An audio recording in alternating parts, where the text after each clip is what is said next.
Hi, this is Sue with Creations by Sue, and I wanted to show you how I attach fabric to a t-shirt like this for applique. And I've already started the design, so you can see how far I am here. I'm doing my last piece of applique. It is this piece right here, and I pre-cut it on the Brothers Scan and Cut. But unfortunately, I cut it out before I made sure that this design fit really well into my Mighty Hoop. And once I had it into the Mighty Hoop, my shirt in the Mighty Hoop, put it on my brother PR1055X, I found out that it was just a little bigger than I was comfortable with for the Mighty Hoop. I felt like my needle was going to get too close to the edges. So I had to reduce the size of the design a bit. So my applique pieces don't fit perfectly into the areas where they need to go, and I have to trim them after I put the placement stitch on them. But the main point of this video is to show you that I use a glue stick, a fabric glue stick. Any fabric glue stick should do.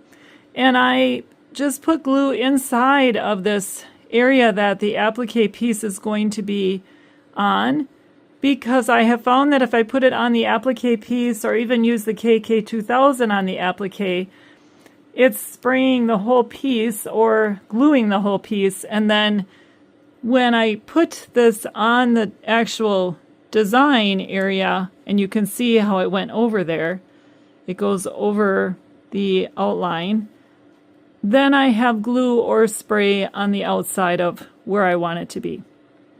So I have to work with this piece a little bit to get it to fit. And then I'll do the placement stitch and show you what it looks like after that. So here is the design is stitched onto this piece now. So then it gives me an outline to cut around, and I'll cut around the whole thing as close as I can. And then my next step will be to press this with my little mini press, because I have heat and bond attached to the back of each piece. And that way it'll stick down to the fabric better. And then I'll go ahead and do the satin stitch on the whole design.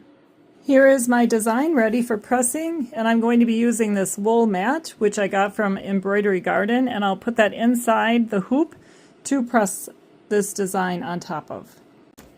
And I'm just going to press down with this. And I'll be pressing this when I'm done also.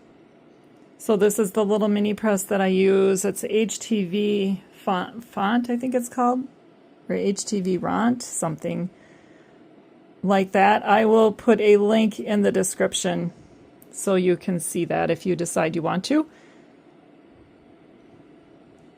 You could use a small iron, whatever you have available. I just happen to have one of these and they work nicely. All right.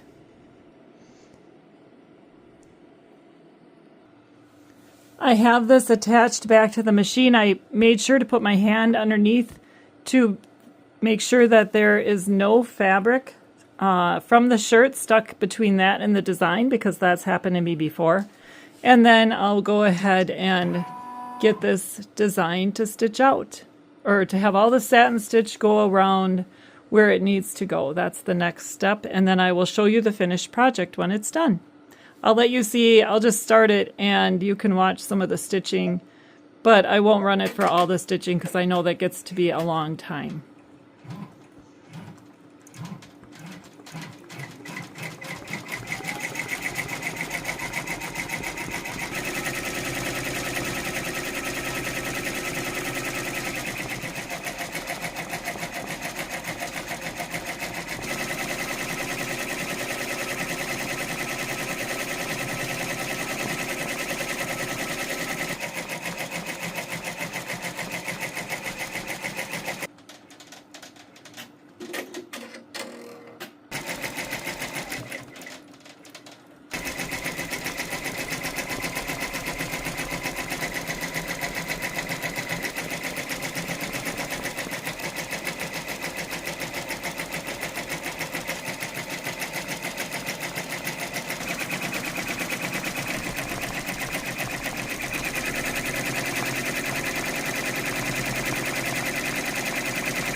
there is the design all finished.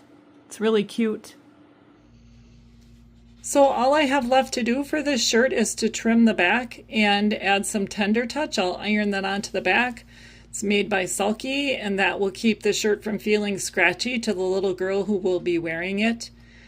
Thank you for watching. Please be sure to give a thumbs up for this video and press the subscribe button if you'd like to be notified of future videos.